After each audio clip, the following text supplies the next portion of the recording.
You were listening to chartingwealth.com for Thursday, the 11th of January, 2018. We like to call this your 10 minutes to early retirement. Let's jump right into these markets and see what's going on. S&P 500 is down for the day 0.15%, but as we look at our weekly chart, we can see that we have a strong open box green candle, no wick on the bottom, a little bit of a wick on the top. The price percent oscillator is continuing to go up. The derivative oscillator has gone flat. Remember, over the course since we had the weekly vertical crossover all the way back on the 29th of September, what have we seen go on? Well, we had a jumping in point that following week around the 250 mark, all the way up. The high for the day on Wednesday, 275.25. Now that's $25.25 in that time period. That is pretty sweet on a $250, again, the S&P 500 now. If you were doing options and practicing that, of course, the results spectacular across the board. All we've had was 2 weeks of pullbacks. One on the week ending the 11th of November and another one for the week ending the 29th of December. But otherwise, we have had just an incredible run-up. Now, at some point, this will end, and we will again be following this quick on its heels, trying to find it when that does occur, because everything that goes up in the market does at some point come down. Now, let's take a look at the two-day chart, see what it's showing us again as we go into the latest two-day candle that closed out at the end of the day on Wednesday. It is another green open box candle, not quite as big as the prior two-day candle ending on the 8th. But again, we see the price percent oscillator continuing to go up, not at the same angle as quickly as it had been prior, but still going up, moving away from the red signal line. We see the derivative oscillator also gaining upward momentum. Now, as we drill a little bit deeper and we get to the small wave, we can see that, in fact, the 4-hour chart, this is where our down portion came in, where the top wick on that weekly chart was formed. We see that we had a down morning and then a green spinning top in the afternoon. And of course, we see that the price percent oscillator, our master indicator, if you've not taken the training at the website on the price percent oscillator, then you ought to, because it is key to understanding just what is really going on. And we see that that oscillator is moving toward the red signal line of the derivative oscillator. Not, again, our primary indicator, but it helps when they both are crossing at the same time. Tends to tell you that you have a stronger crossing and more likelihood of continued movement in one direction or the other. But we see that it also is losing energy. Again, not two red candles in a row going down, but again, going flat on us. So again, keep an eye on things. Of course, before the big candles can go down, the small candle has to go down. So continue to keep an eye on things. If you found yourself jumping in, of course, on the up move on the 4-hour candle at some point, when you do see a rotation over going down, of course, if you're trading more on that candle, then that's going to tell you more of what to do.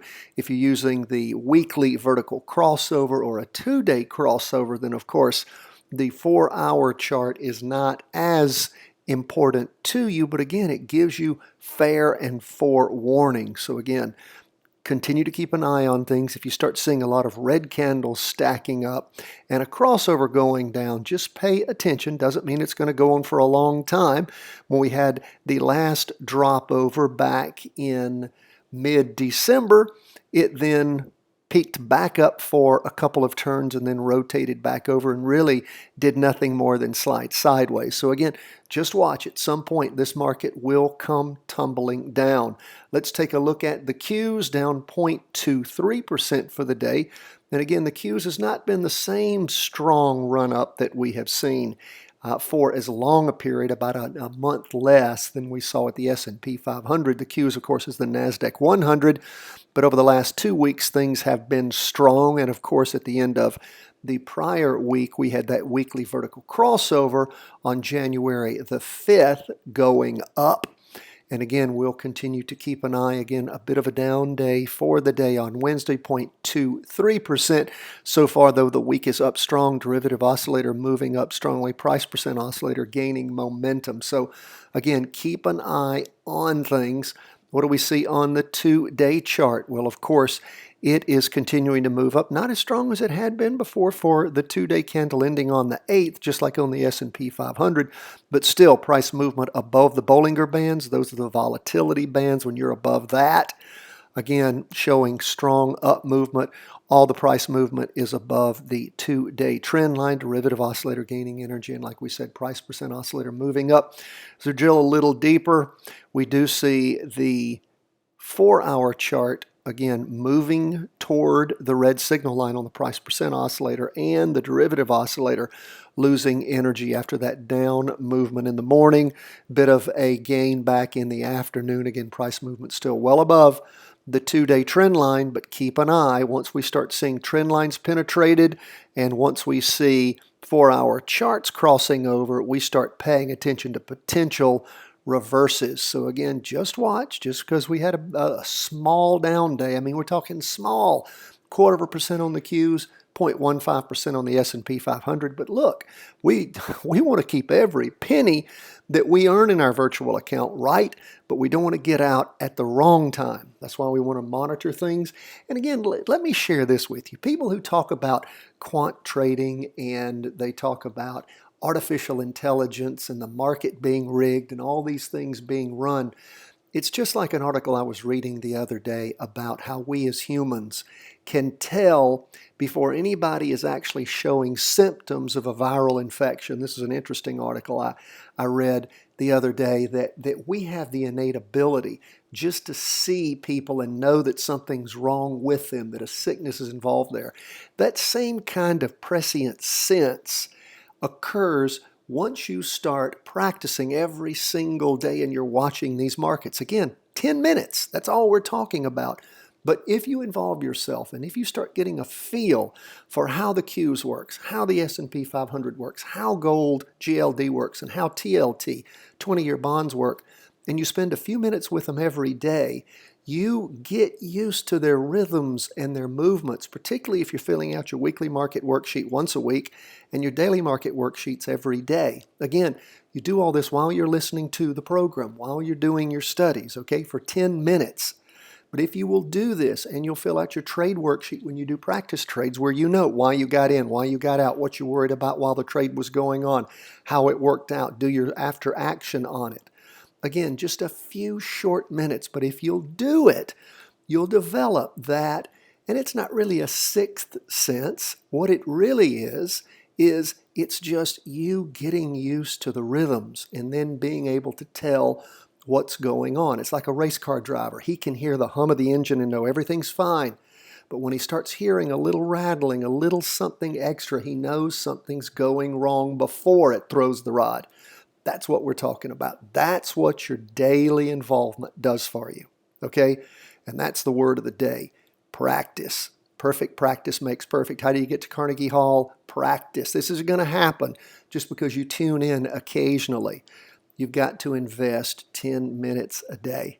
Don't go crazy. You don't have 3 hours a day to do this. 10 minutes a day. If you can do 10 minutes a day, it's what you got to do. 10 minutes a day.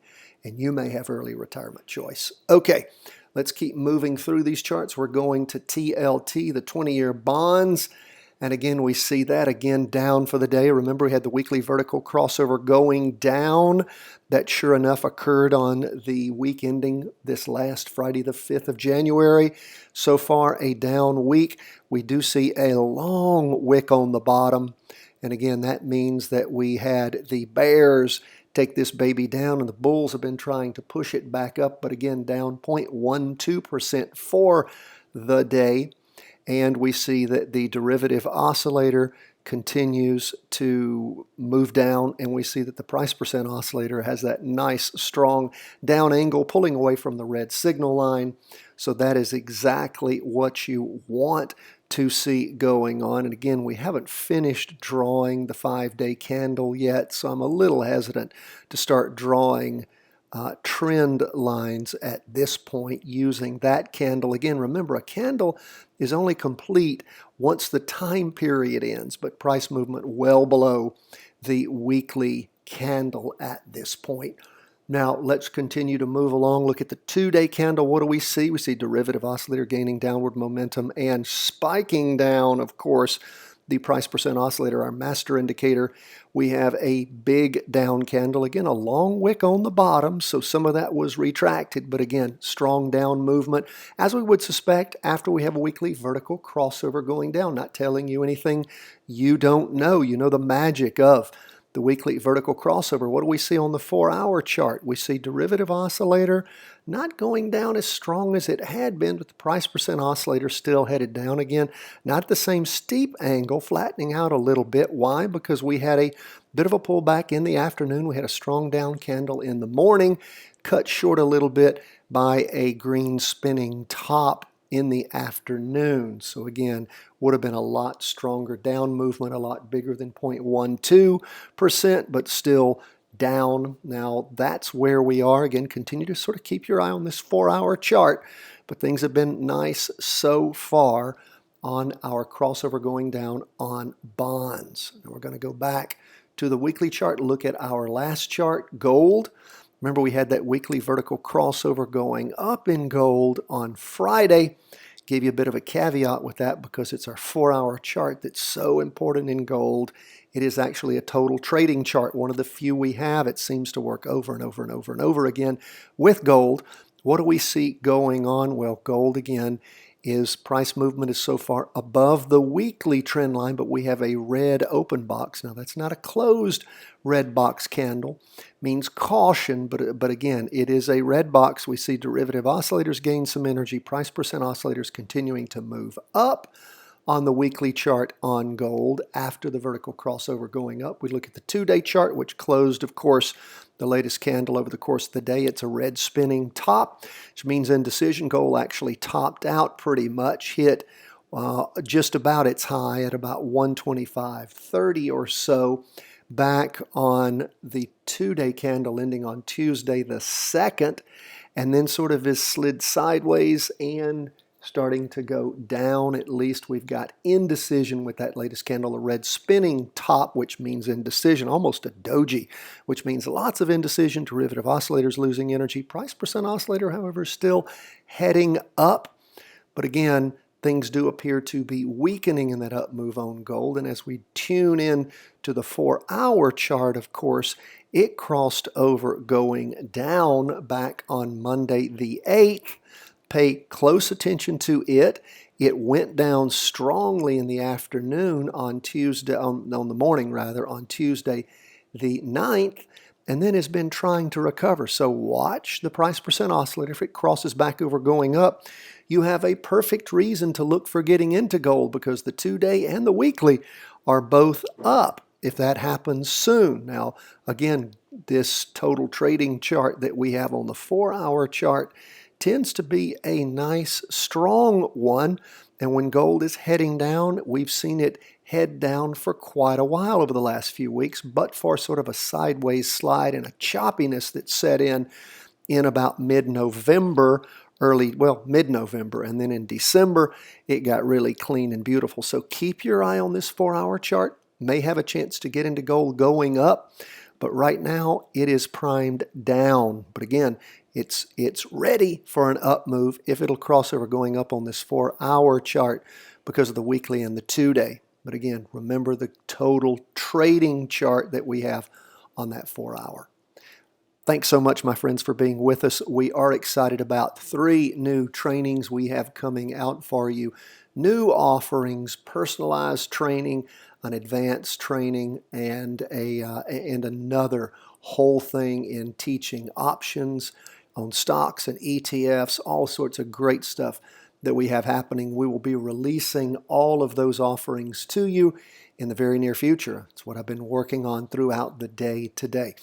We appreciate you. You have questions, problems, concerns, we will try to help. Just write us CW at chartingwealth.com. CW like Charting Wealth, CW at chartingwealth.com. God bless, my friends. All the best from the whole team here at Charting Wealth. world headquarters.